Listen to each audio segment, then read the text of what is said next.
cheap gear and why you should avoid buying cheap gear. You're going to say, Pete, you tell us that we shouldn't buy things we can't afford, and you tell us we don't need, thousands of dollars worth of kit to create good recordings. And that is exactly right. When you're starting out, use what you have. If you've got a phone, use your phone. Use the microphone and plug in a pair of headphones. Use that to record. Record with what you have. Don't let the gear stop you.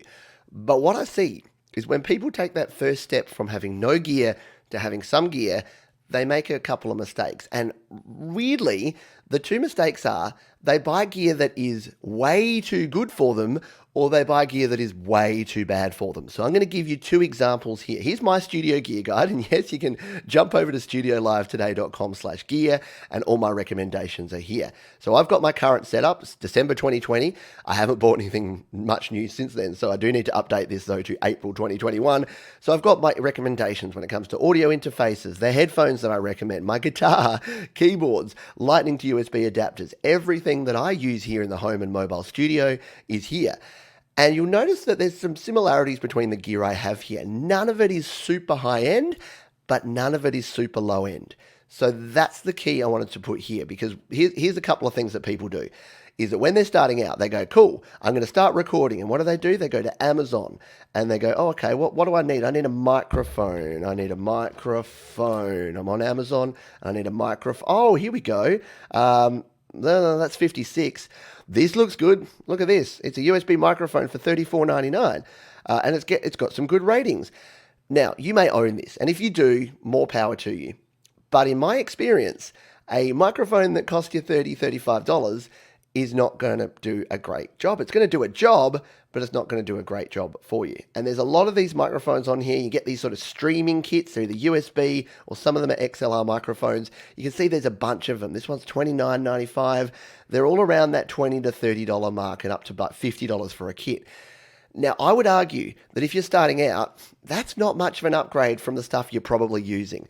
I've heard microphones like this that don't sound as good as the microphone on an iPhone, like legitimately, because they're cheap components, they're put together cheaply, they're not well built, and they'll work, but they're not really doing much for you. So my recommendation there, and there's ones in particular that a lot of people buy, is it the BM800? And again, if you're rocking one of these and you're getting good sound out of it, more power to you. But a lot of people, you can see there's a heap of these sort of BM800 kind of bundles that you get. You get look at all this stuff for $41. Yeah, it's not going to be the same quality you're going to get from something like a Rode or something like a Shure microphone, Audio-Technica AT2020, because you're paying less than half the price. So what would I say to that? Well, if you want to get a USB microphone, here's the recommendation I have, the Samson Meteor. You're not going to be paying a whole lot more, but you're going to be getting a lot better bang for your buck. So yep, $70 for the Samson Meteor. So you're paying twice as much, but I guarantee you the quality you're going to get out of that microphone is going to be at least 2 to 3 times the quality you're getting from a $30 no-name one from eBay or Amazon. So just taking that little step up and spending a little bit more is definitely a good thing. And again, if you wanted to sort of take the next step, you could grab yourself, like an audio interface. You could buy this Steinberg UI22C, which is $189. You could get yourself a Behringer. Sure, the UM2 is the one that everyone kind of looks at to start out with, because they're like, wow, it is just so cheap. $45 for an audio interface, and it does all the same things, except that it's made of plastic, except that it's only 16-bit, not 24-bit, except that it only has unbalanced outputs at the back, except that it doesn't have a separate power supply. So you are being limited, and you are getting lower quality for your spend. So keep that in mind, and thank you, Tom. Tom's put the gear guide there. Keep that in mind when you're buying gear. You don't want to waste your money, and you don't want to start upgrading and not upgrade enough to hear a difference. And in fact, like I said, you may actually upgrade and find that you have lower quality. Here's the other thing you don't want to do. You don't want to go, hey, I watched a podcaster the other day and they were using this cool microphone. And then you find out that it's called a Shure SM7B. And then you go, wow, if Pete's saying a $70 microphone is great, imagine how good a $400 microphone would be, yeah? I'm going to buy this $400 microphone and plug that into my Behringer UM2. And the problem starts there, yeah?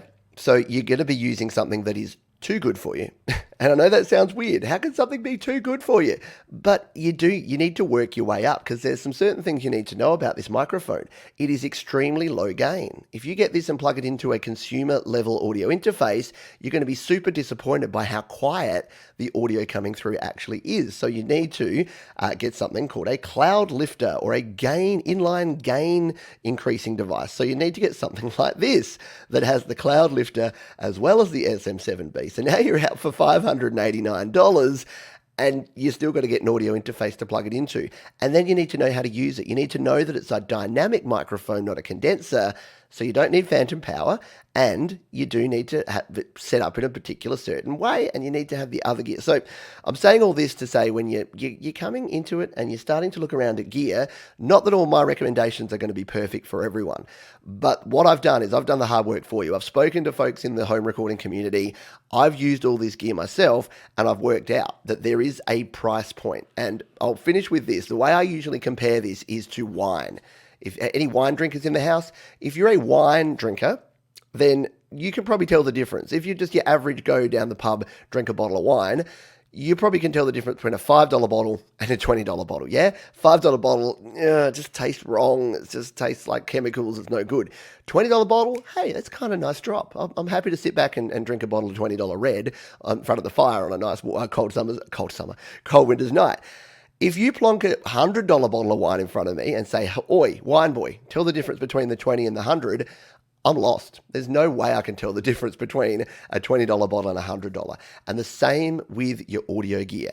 You're not going to get the value, the difference between an AT2020 for $100 and a Shure SM7B for $400, unless you've been recording for years and years and you know exactly what you want to use it for and exactly how to use it.